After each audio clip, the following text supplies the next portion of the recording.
Diversity, Equity, and Inclusion Program. At BGIS, DE&I, it's much more than the comms you receive or the days or events we observe, or even the training we push out. It's about people, and the best way to celebrate and connect with people is through storytelling and sharing. And storytelling is being used more and more at BGIS because it's a great way to strengthen our culture that values compassion, creativity, communication, and most of all, mutual respect. So today we're really excited to have 4 team members share their personal story, family history, experiences, as well as the values that make up who they are. So help me welcome Harry Ojo, Project Manager with PSPC, Frank Oben, Payables Administrator, Kofi Dixon, Senior Director for HRMS, Julie Matthews, our Communications Lead. And before we get started, so I will be recording the session for future use, and we will leave some time at the end for any questions the audience might have today for our speakers. So with that, I'm going to turn things over to Harry to start us off. Great. I'm going to do a share screen here. Can everyone see my screen? Yes. Yep. Awesome. So first of all, thanks everyone for sparing the time today. Thanks Rosa, thanks Kofi, thanks Julie for the opportunity and the platform. My name is Harry Ojo. Actually, my name is Osahon Harry Ojo. You know, that's how it would be said back home. I felt the desire to share my story today to provide a perspective on my existence as an immigrant, you know, in the hope that I can bridge a gap with any of you if it exists. These stories are meant to be experiences that show my humanity and the reality of my existence so far in this great country. But I was born and raised in Nigeria. I'm from Edo State, my dad is. My mom's from Delta State. I was raised in Delta State, however, and dad stayed for mom, kind of like dad stayed for mom here in Winnipeg. But I come from a family of 7, and I generally understand 4 languages. I understand Urhobo, I understand Ishan, and I'm able to speak 2 fluently, obviously English, and I also speak the Nigerian Pidgin English for anyone who's aware of that. I did live in Nigeria for about 18 years, you know, before leaving for Canada. You know, in terms of my time back there, I remember the food, the music, which is now a big export if anyone knows about Afrobeats.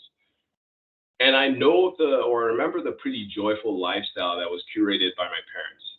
But as we all know, the reality is that kids don't control the infrastructure or institutions that support society, at least on a foundational level. And as a result, I found higher education a bit of a challenge, especially due to strikes. And my dad was willing to support my desire to travel for school. And Canada won that lottery. In terms of my immigration and adaptation, I did move here as a 19-year-old, and I got on the plane on my 19th birthday, actually. And as you can imagine, for a 19-year-old coming to Canada, there was a ton of culture shock. One of the funniest ones is barbecue sauce. I don't know why meat has to be sweet. However, I've come to love it, you know, much like I was shocked at pizza, but now I'm kind of used to it. But some of the more interesting ones that I experienced were an older person holding a door for you to walk in. You know, that was something that was a bit of a new experience for me in life, period, or the fact that you could address basically anyone by their first names. You know, there's also that awkward smile thing that we do here, you know, when you lock eyes with anyone and they give you this smile.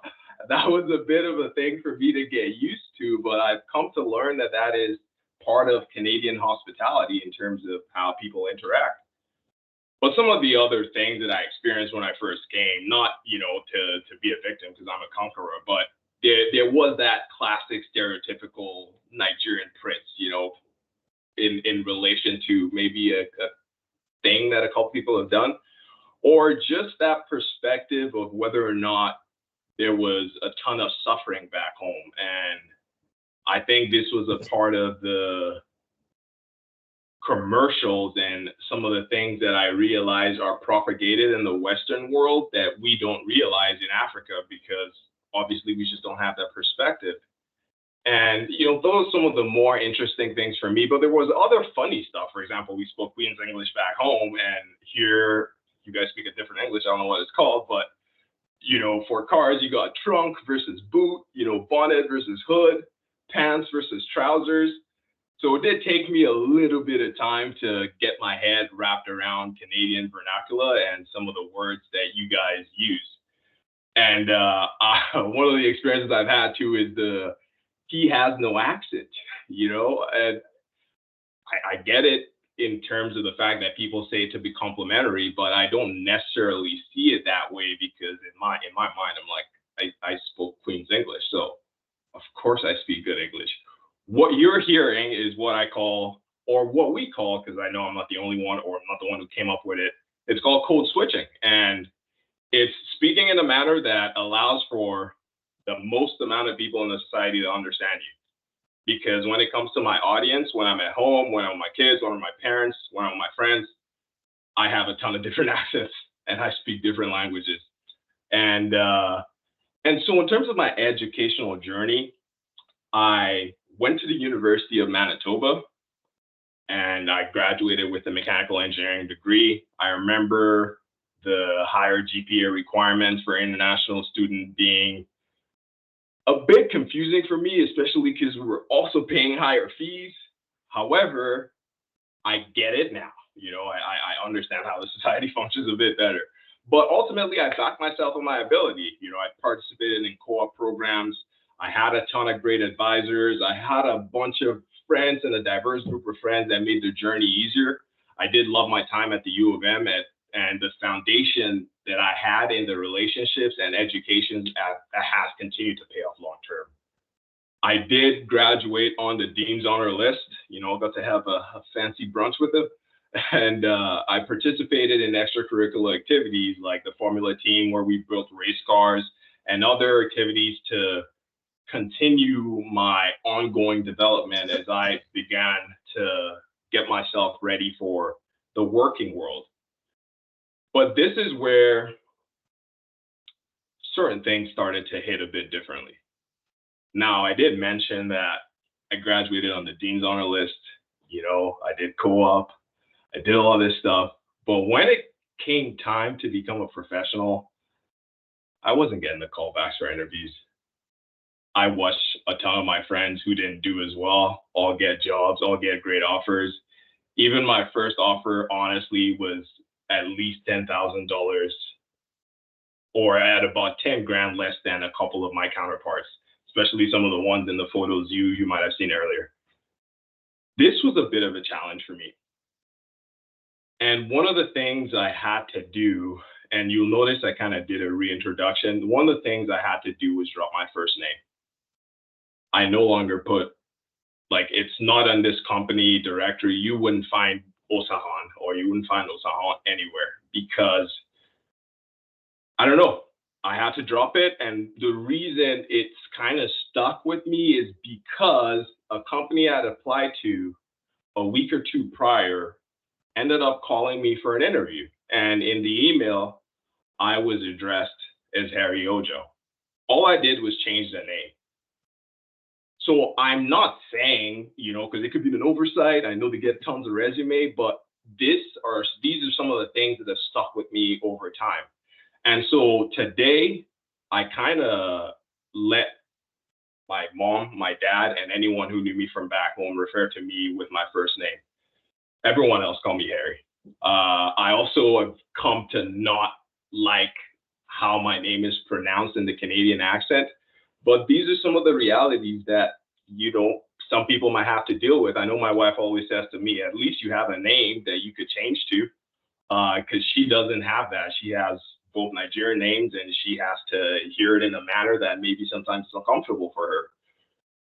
But in any case, the job that I did the interview for, they did give me an offer. However, I was also lucky to have had a sales role being offered, and I in good faith, I couldn't accept. So I went with sales. That being said, I've worked in sales, I've worked in engineering as a mechanical engineer, and now I work as a project manager on the famous RP1 contract, all of which have been great and somewhat calculated steps to my future roles in leadership. However, my experiences haven't come with what I would call cautious skepticism.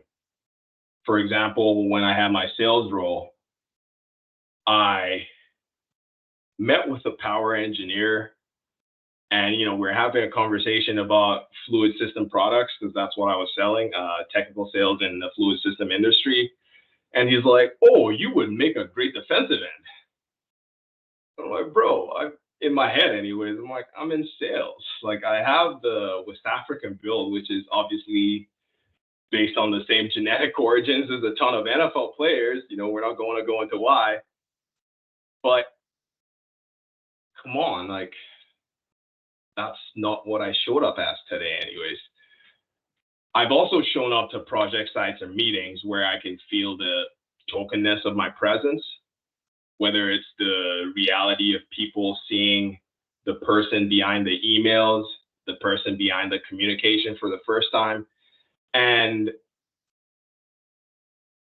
it's just a thing that I've had to deal with. I'm not saying it's terrible because I've ultimately successfully collaborated on a ton of great projects with all types of people with incredible results. Even here at BGIS, I have incredibly supportive bosses, Tara and Kevin, who've always advocated for me and make sure that my abilities are recognized.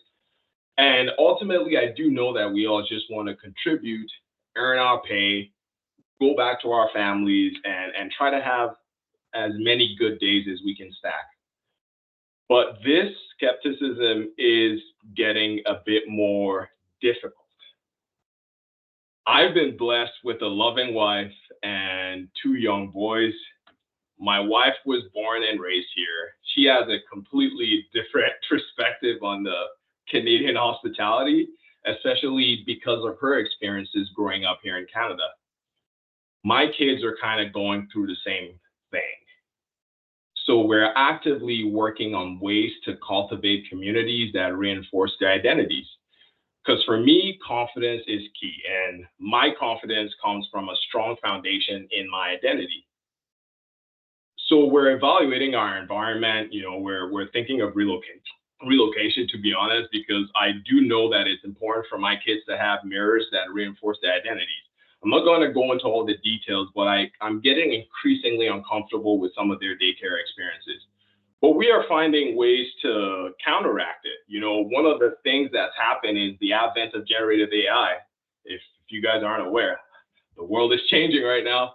But in any case, what this has allowed me to do is literally create custom books that feature characters that they can identify with. This images I'm sharing here are from a book I made called Shaibuski's African Rainforest Adventure. I call my last Shaibuski, his name is Shiloh. I call him Shaibuski. And AI hasn't figured out words yet. But in any case, when I presented this in our, we have an entertainment room downstairs. So I did it as a presentation because I'm not printing all these books. But in any case, my first yelled, "He looks like me." And once again, I'd like to reinforce the fact that I've never had an issue with my identity. I'm very aware of who I am, where I'm from, who I want to be in family, in work, or in society. So we're always going to continue to do the work to ensure that we do things that reinforce their identity. We're going to do things to make sure that our kids grow up in a manner that allows them to be comfortable in their skin. Now, we don't stop them from viewing other representations. I'll have to be clear, because as a kid growing up, I saw a ton of cultures on TV. I saw Bollywood movies. I saw the Kung Fu flicks. Obviously Hollywood movies. But my point is, I had a perspective that there is life everywhere and it's all different. What I wasn't aware of is the somewhat cynical reality of how Africa gets portrayed in the Western world. Because if you ask me, some of the stuff I see on these ads, I can find in some of the reserves. You know, in reality, it's all about what you choose to show. And I've noticed that a certain vision is propagated in Western culture. That's just my opinion. However, my hope for my family and the broader community, whether it's Black, Asian, or any community, is to continue to share their realities and show that every perspective and experience is valid. We all have the same senses. We're all here for a short time on this blue marble floating in space. And to be fair, I've had a lot of great experiences in Canada, but I still have that cautious skepticism, especially because I use the internet. And from what I see, we're far from being united, rhetorically at least, in terms of the rhetoric you see on there. And so I hope that this story today, however brief, highlights the humanity in my experience. I hope that I bridged the gap for some of you in some way, because I honestly believe that you're all an important part of my journey. And I believe that you will continue to play a role in the synergistic existence that allows our world to function. Ultimately, I'm a father, a husband, a lover, a son, a brother, a friend, a colleague, a stakeholder. Ultimately, I am you. And all I seek is joy in my existence. Once again, I'd like to thank everyone for sparing some time. I know we're all busy as we get to year end. And I'd also like to thank you all for giving me the platform to speak to you today. And ultimately, I wish you nothing but a joyful existence in your own realities. Well, that's it for me, guys. Thank you very much for listening. I'll stop sharing my screen now and see if we have any questions. Oh. So thank you very much, Harry, for that beautiful story. I'm going to save questions till the end, if that's okay. So I'd like to turn things over to Frank to start his journey. Yes, thank you, Rosa. So my name is Frank Obain. I was born and raised. Things will be different with me. I don't have any slide to present, but I just go quickly in who I am really and where I'm coming from and where I am now. So I was born and raised in Ivory Coast in West Coast, Africa. So I grew up in a family and country where showing respect actually to elderly people and your parents are really key. You do not argue with your parents and elderly people. You just try to please your parents, to try to always have the blessing, because you always, from where I come from, you always need our parents' blessing, even elderly people outside the house. I come from a Christian family that taught us the virtues of faith, hope, and work. So our community in my home country is traditional. So each event, bad or good, it may be funeral or marriage, follows a certain process, and we can't go otherwise. So coming in Canada was, one hand, very exciting, but the other hand, it was also challenging. And to make a short story, how did I get here? One day, my stepmom came home from work, and she said, "Hey, my son, you want to go to Canada? I know one friend of mine, she just left to Canada, and she told me how she did it. So if you're interested, it's up to you." So I said, "Sure, mom, let's try." So I spoke to my dad and we walked the process all together. So but unfortunately, that's very sad. And she passed away a year before I got the visa to Canada. I really wish she was still alive to come here to visit me sometime.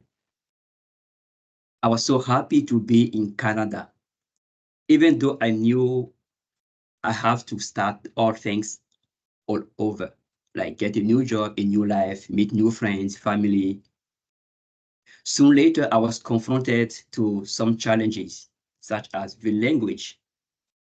I'm coming from a French country, but the French in Quebec, where I landed, is not the same. Need to adapt. The culture. Here we have to look people into the face to face when we talk to people. Back home is not the same. So that was really challenging for me as well. And we always give seat to elderly people when we are in the GTC, in the transit.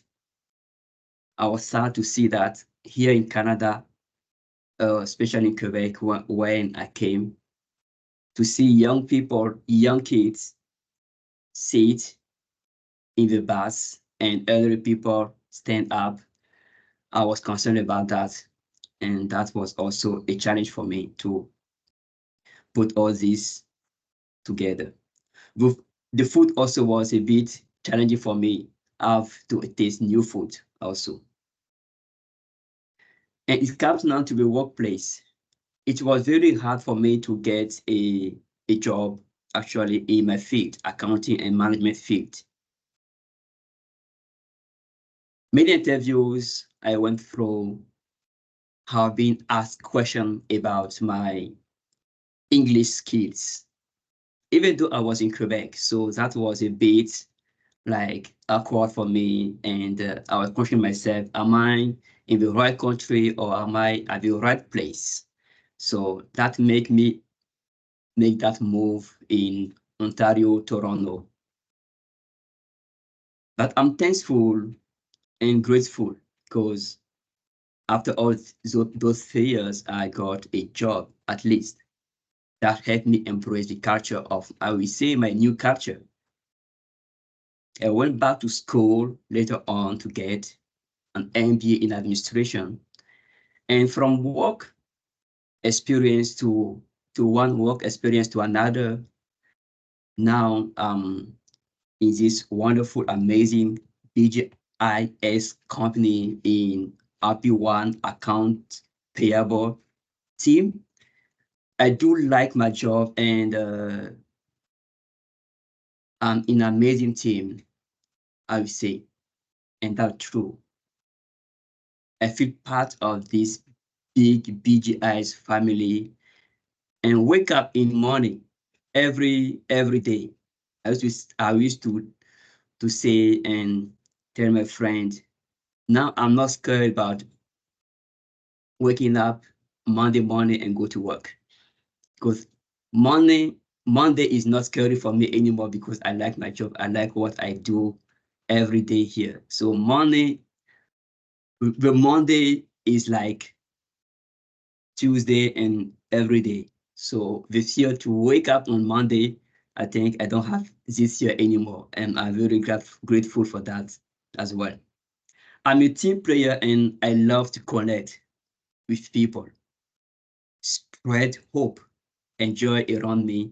That's something also I'm really good at. But most of all, I enjoy helping and assisting people to get things work at the end.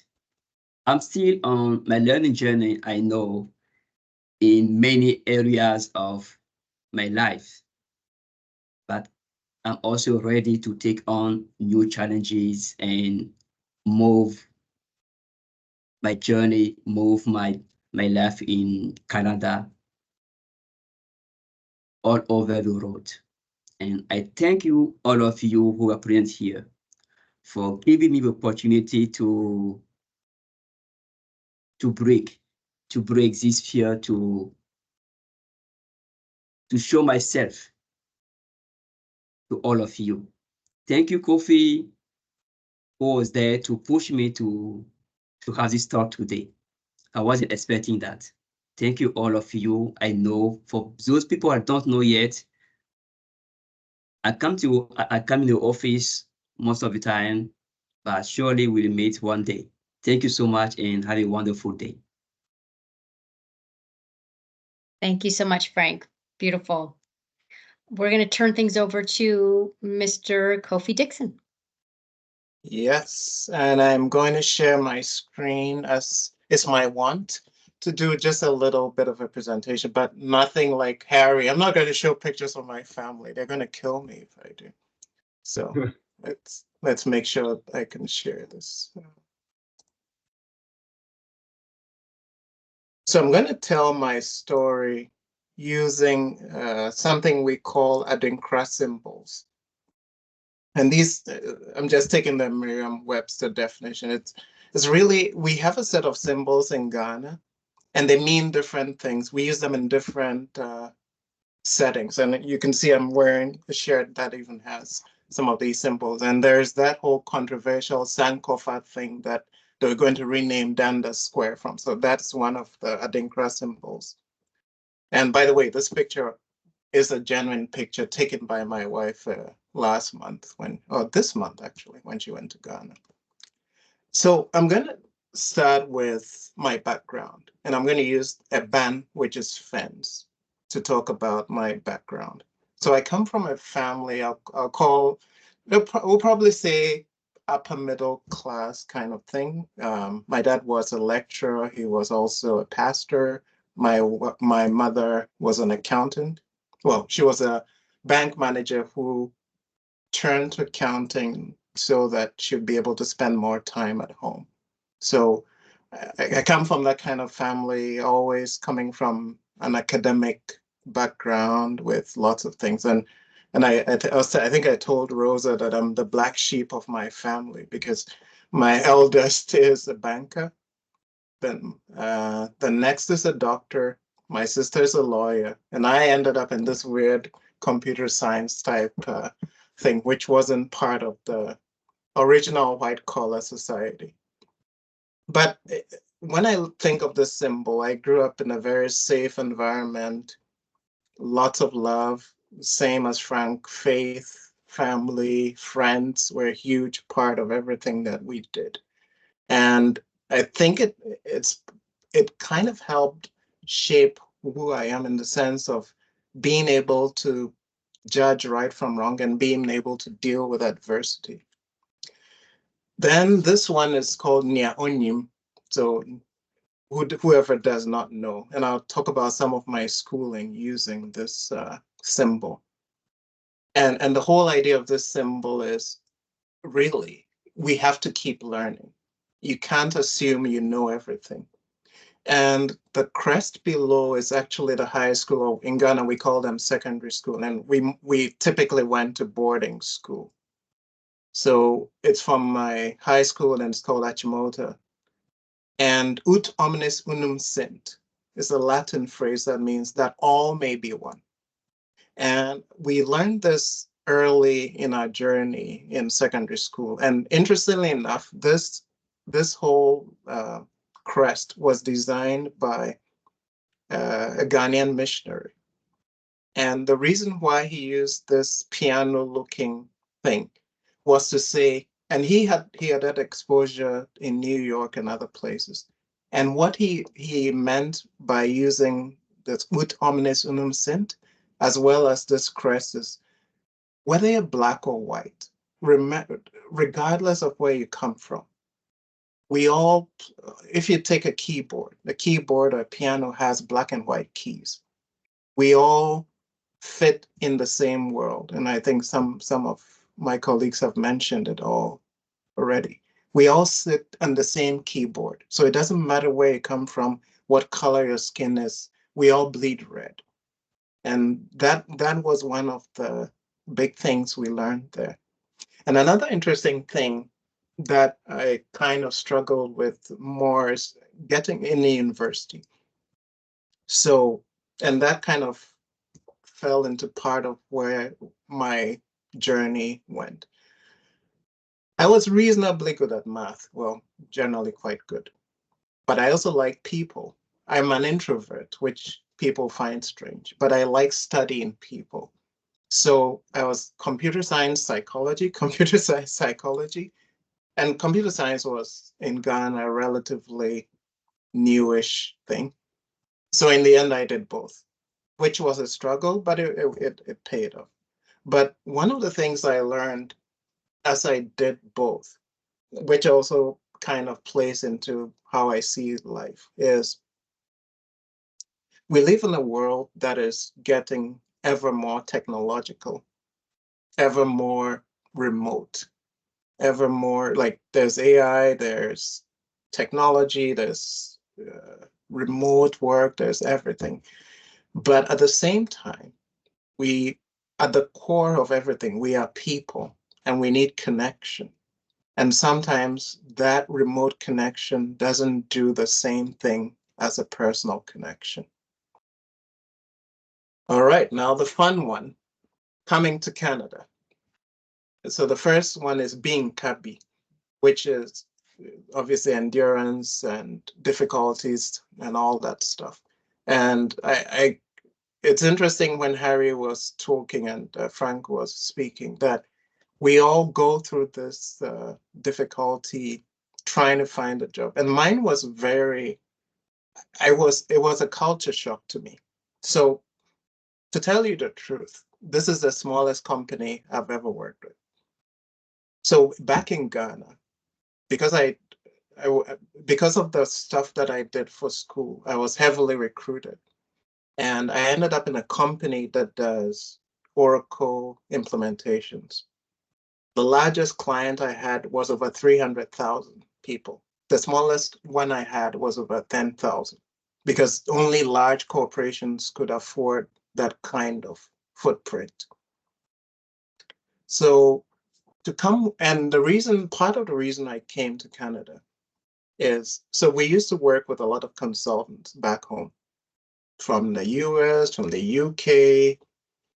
And I was like, these guys don't really know more than I do. Like after working with them a few times, I really know more than they do. And I'm anybody that knows me knows that I'm quite modest, right? So I'm not bragging here, but I felt like, hey, what they're doing, I can do and do better. So why are they making more in one day than I make in a month? So this started my journey to Canada, and it's funny. My brother was in the States. He's a doctor there. He was like, "Why didn't you come to the States?" But for some reason, Canada drew me in. I guess I wanted a quieter. Like every time I hear of the States, it's this big country with all sorts of things. So Canada was it for me. But so certainly difficulties. It took me 6 months to find a job. And it was funny because I go to an interview, everybody loves me. And then they go like, oh, okay, great. Now, can you show me your Canadian experience? So they're like, I'm an immigrant, I just landed. We'll get back to you. And of course, they never did. So the second one is Buame, Namimbuao. So help me and let me help you.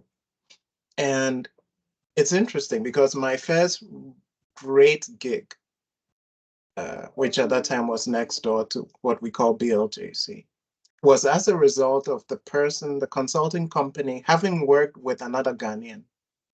So he saw my resume, liked it.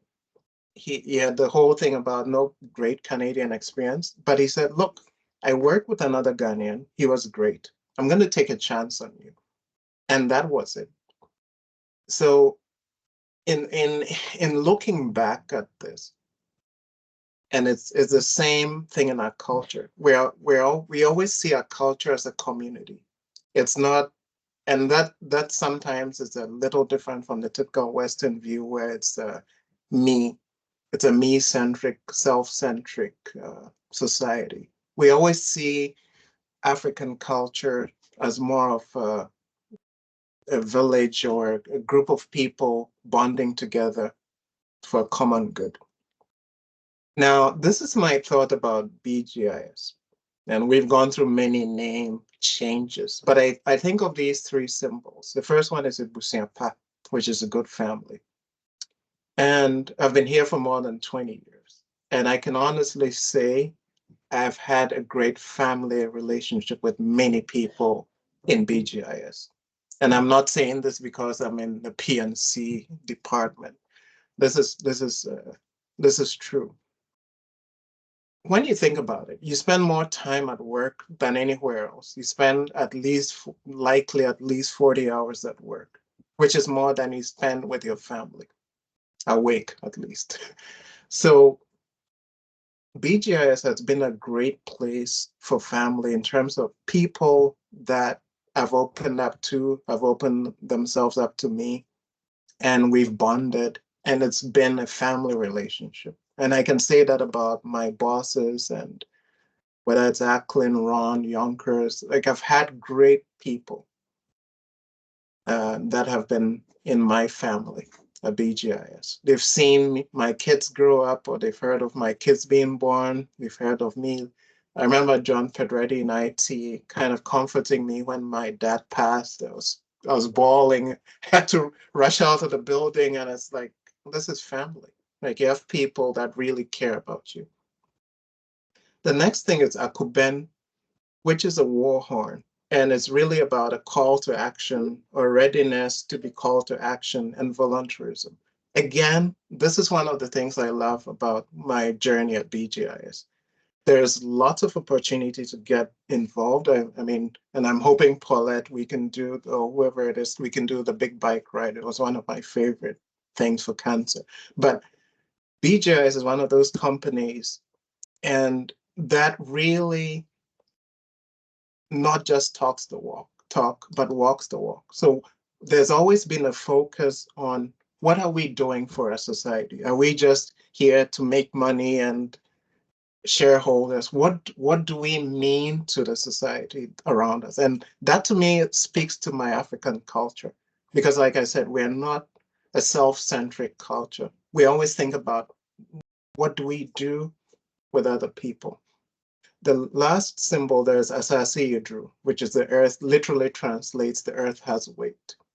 And it speaks to me of sustainability, and again, part of my culture. Like growing up, even when I go to Ghana, I look in the backyard, there's an orange tree. I literally just walk over, pull down a tree, pull a mango. There's lots of agriculture. There's lots of thought about what we do about the environment. Granted, there's changes to that which I don't like, but generally, our culture supports caring for the environment as well. And maybe I'll end with this one. And I'm trying to. And I was telling my wife I was going to do this, and she gave me some food for thought that I'll share. And it's interesting that the symbol we have for heart is pretty much the same universal symbol, Akuma. But what she said to me when I was discussing this, and I found it interesting, was what she called the culture of visibility. And Frank touched on it in the sense that back home, you generally don't look people in the eye. If it's an older person, you defer to them. Obviously, we use our right hands to shake hands and do stuff. You never give your left hand to people. But the point I'm thinking about is, when you think about the culture of visibility, which is not native or is not natural to the average, certainly on the African front, you have to think of the fact that we are not just what we do. So typically in our African culture, you're measured by what you do. You work hard, you're great at doing whatever it is, you get your promotion. You're judged purely on what you do. But you're not just what you do. You're who you are also in terms of the soft skills and other things that are not directly related to what you're doing. So to be a leader, for example, it's not just about being technically great at what you do, which is more of the African culture, but things like communication, learning to speak to people, learning to de-escalate issues, learning to build people up. Those are all skills that I would recommend to anybody, certainly on the Black or visible minority spectrum. Think about those things. It's not just about, I'm a great accountant or I can balance books or whatever. think about those other skills that go beyond that. And when you think of the heart symbol, goodwill, patience, faithfulness, those are great things that we can all aspire to, regardless of what your background is. And then the second one is boafui and na, which is help as are rare. And the idea is this, that when you're in difficult positions, like if I look back at the symbol, the reason people would use it is in every situation, you're not always going to get the help you need, or there's not always somebody standing by to help you. But I flip that around to say, in our African culture, this is kind of how we think. But when you flip it around, we have to flip the script in the sense that it's not always about people waiting to help you. It's about you reaching out to people for help. And when I say reaching out to people for help, it could be as simple as I need a mentor. I need somebody to guide me in whatever path that I'm taking. Because in our culture, it's not quite the same. But I'm highly recommending this to people from a Black or visible minority culture. Find a mentor, find somebody that can talk to you, help you with those skill sets that go beyond what you know, and build that up. And it's the same for whether we're a manager. We, again, come from a culture where there's a manager high up somewhere, and there's me. In the culture of BGIS, and I can say this again from personal experience, it's not this and this. It's more of this. Your manager is willing to walk with you, help you get where you need to, but your manager is not going to know everything you need to know. You have to make that effort to get close to your manager, whether it means coming into the office so you can bond with them personally, or getting to know your manager, getting to know him or her or whoever at a deep level so that they can actually help you along the way. And I think that's what I'll end with. It's the journey I'm on, and the journey for all people, certainly visible minorities, is not just written by what we do, but we're going to need help. And that help sometimes is something we have to reach out for. And I hope that helps somebody. Thank you. Thank you, Kofi. Really great wisdom, always. And now we're going to turn things over to Julie. Great, I'm going to share my screen. Wow, what powerful messages to follow. Can you see my screen? Yep. Great. Such powerful messages. I'm going to probably build on it a little bit of what everybody said. And my name is Julie Herde Matthews. Julie Herde is my maiden name. And I have started with the company in 1991 before it became BLJC or BGIS. We were known as Royal LePage Facility Management Services back then. I've known Kofi for 20 years. When I started then, I left for a few years, I came back, and Kofi was one of those friendly faces that I really liked to see. And it was, oh, hey, Kofi, great to see you again. And my heritage, I am half Black. My father is from the French Caribbean, and my mother is French Canadian. And it's a very interesting background, because on my father's side, on the French Caribbean, I grew up on the beautiful island of Trinidad. I could tie my heritage back to slavery. It absolutely influenced, how we grew up as a family. My great-great-grandmother was a slave. But on my mother's side, who is French Canadian white, could tie her heritage back to the foundation of Canada, of colonialism to Canada. So 1612 is when my family came here, and very French Canadian, Potvin, and they can, the whole family is tied to many foundations of the foundation of Montreal, Quebec, as well. So that's a little bit about me. And I'm going to share some pictures because I'm going to show you what my family looks like. It looks like the United Nations. So this is a picture of my family in Trinidad. It's taken in 1969. I'm sitting on my grandfather's lap. and my father is, try and show this with a pointer, right here, on the tallest, one of the tallest guys to the left. And you know, we grew up in a very multicultural, there is a lot of different cultures. There's Asian, white, you know, Portuguese, lots of different cultures in my family. And we grew up, you know, with different foods, different cultures. I was actually born in Canada, grew up in Trinidad and left when I was 15, and I came to Canada to pursue a better education. Similar to a lot of immigration, folks that come here for better opportunities. I was an expat living in another country and I came back. Canada means a lot to me because of my deep cultural connections to this country as well.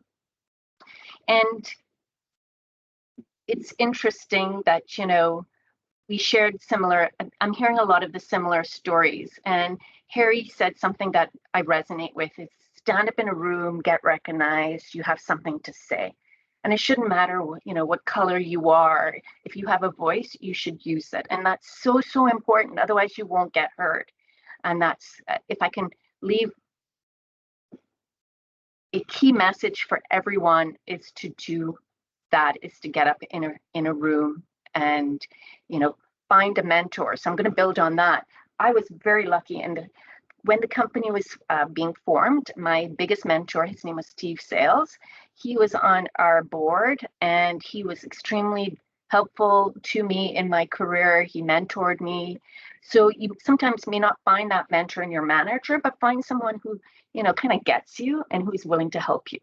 And those could be very many different people in different departments, etc. So, you know, I thought I would wrap up today in just saying, here, there are different voices. There are different types, different shades. By the way, this is not a tan. Everybody asks me, where have you been on vacation? And I get asked, oh, nowhere. So that's sort of my thing that I get asked a lot. And then you go, oh, again, I got asked again. So being a mixed heritage, and sometimes not being the, you know, sort of being obviously of mixed race, because I can get away with being of different cultures, you know. And so I wanted to say to everyone, find a mentor, find someone who's going to help you along. I have been extremely lucky since 1991 at BGIS, or all the previous names that came before it. I was started as Johnson Controls.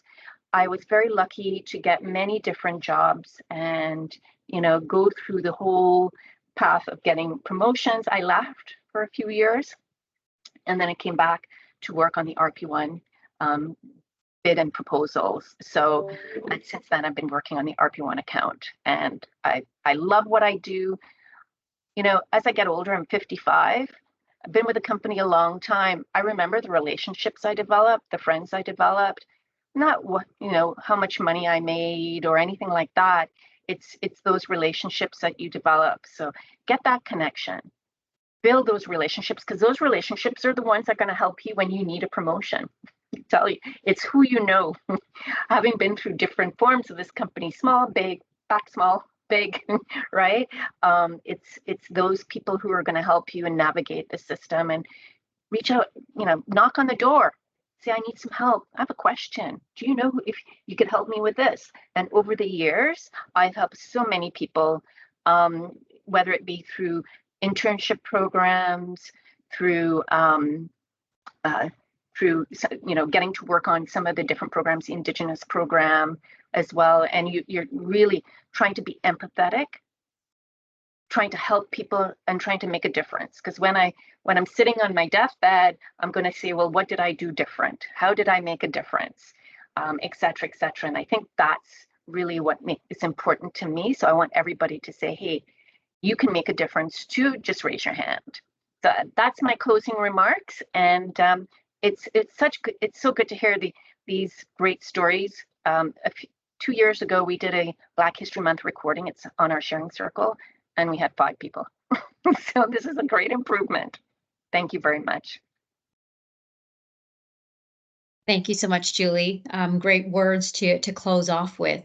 for sure. And I want to also thank Harry and Frank and Kofi for being courageous and brave to do this in front of, you know, over 75 people. So kudos to you all. I do want to open it up. We do have some time left before we close out. I do want to open it up to any questions that anyone might have for any of our panelists. And I think I have one coming up.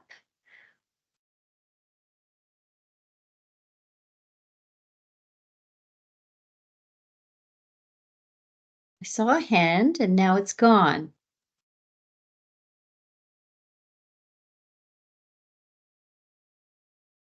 I see April, I guess. Oh, there we go. April, go ahead. Hi, I just want to say thank you so much for sharing your amazing stories. My heart is just, wow, expanded so much. And I do feel like I landed in a good place too here at BGIS, BGIS. And I am so proud to be a part of such a wonderful community and how we all come together and share our stories. And our stories actually, oh, I'm here. Our stories are what make us who we are, and how we see the world through our lens, and it's what makes our human connection to each other. And I feel the true language of life is love. And when we all connect with our hearts, we transcend and go beyond the physical, and we can really make magic happen together. So I really, really am grateful to hear your stories, and wow, just awesome. Thank you. That's all I wanted to say. Have a super amazing rest of your day. Thank you, April. Appreciate that. Any other questions for any of the panelists, the team? Daniel Matthews, why don't you go ahead? Hey, Rosa, can I? Oh, my buddy Daniel. He's going to get me into trouble. Please, please. The only man in the office taller than me. No, just something Harry had mentioned about names really triggered something for me. So I started at KPMG, which work-wise and just from a diversity standpoint, it was a bit of an incubator. There was multiple people from different countries, different continents, first generation Canadians, second generation Canadians. You know, we were just in these boardrooms doing audits and everything. And I just thought that's what business was like. And then I moved to my previous company, which was in the construction industry, and I was kind of hit with the cold reality of, you know, this is not KPMG. And one of the things that Harry said that reminded me was they started their HR team started a diversity council, and I applied, and they rejected me because they said I wasn't diverse enough. This was before Skype and Teams, so they hadn't seen me before, and they were based in Chicago, so they had never met me before, never seen me before. Skype didn't have my picture, and they saw my name and said, "Oh, he's not diverse enough." And it was like, that was my wake up moment, and like, this isn't KPMG anymore. This isn't, you know, this type of diversity. This is just me. And so when Harry had mentioned about the names, it was like, man, I forgot about that. That was an eye-opening moment for me. Thanks for sharing that. Thank you for that story, for your story, Harry. It's again, it made me think that, you know, this has happened, and this happens historically, and it's, you know, going to happen a little bit in the future, but I'm not the only person it's happened to. Yeah, no, for sure. And I'm glad that you could find a connection in my story. Awesome. I don't see any other hands. Oh, I raised my hand. I raised my Julie. hand, and I wanted to say something. And I wanted to say, you know, the face of BGIS, face of Canada is changing. Don't, you know, don't hesitate to be at the front of the table, you know, get noticed. However you can. You could do it in a nice, subtle way. You could do it in a, you know, in many different ways. But the face of the executives are changing. So be part of that. A lot of us oldies, including me, will, you know, soon retire. There's going to be lots of opportunity for a lot of folks. So, you know, make connections.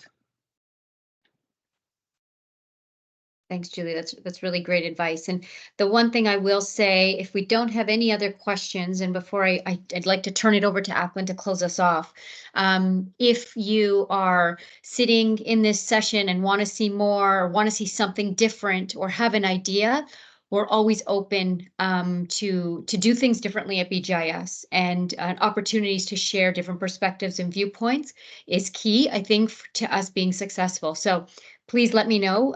Any feedback is much appreciated. So I want to again thank our speakers for being courageous and turn things over to Aplin to close us off. Thank you, Thanks, Rosa. And certainly want to echo what Rosa said. You know, Harry, Frank, Kofi, and Julie, thank you for really your sincerity in opening up your hearts and a view into your families. This has probably been one of the best weeks in 2024 for me personally, and I'll tell you why. We started off the week by attending Indigenous Cultural Awareness, and here we are talking about Black History Month. And I just want to say that no one particular day can ever capture what can be shared about rich tradition and culture, and just the inclusiveness that it brings to our organization. When I spend time in these groups, and yes, you know, someone shared a comment with me, why are there only 75 people? And I agree with you. You should probably really do a better job, and I certainly will take that back in creating more of that participation here at BGIS. But let's kind of focus really on the inclusiveness piece, which really makes me proud and the rest of our leadership team proud, where this is really what enriches our culture, this multicultural tapestry that we've put together here at BGIS, which is really all to do with our people and the work that you do each and every day to make a difference in our communities by the work that you've been doing continuously. So thank you for that. Thank you for always sharing these stories. And as Rosa started off, you know, it's probably the most tried and tested thing in history of sharing stories that will resonate with us. And each of your stories are so unique. And the truth of the matter is we've all come from somewhere, and we have a journey and a story to share. And when you share that, we become more of a family and less of an employer or an employee relationship, where we share your struggles. We understand and appreciate and leave with a much deeper appreciation of what we have here at BGIS and how we can learn from each other. So keep that dialogue going. Don't ever wait for a day to be identified on the calendar to say that this is the day that we're going to talk about it. We have opportunities, and really, it should never be the PNC team that should, and I really feel bad for you, Daniel, that you weren't selected, but there really is no selection criteria at BGIS for any committee. We want to go with the passion that our people have. You know, I was talking to a candidate earlier today, and they asked about corporate CSR, and I said, we don't really ask people to join. It's people's passion that leads them to us and helps us make a difference in our community. So I'm going to close by saying I can't thank the four of you, and I know you represent many more in our organization who have a story to tell. Please come forward, share your story. Let's continue to make a difference. And thank you so much for everything that you do for BGIS. And looking forward to many more of these sessions. Have a great afternoon, everyone.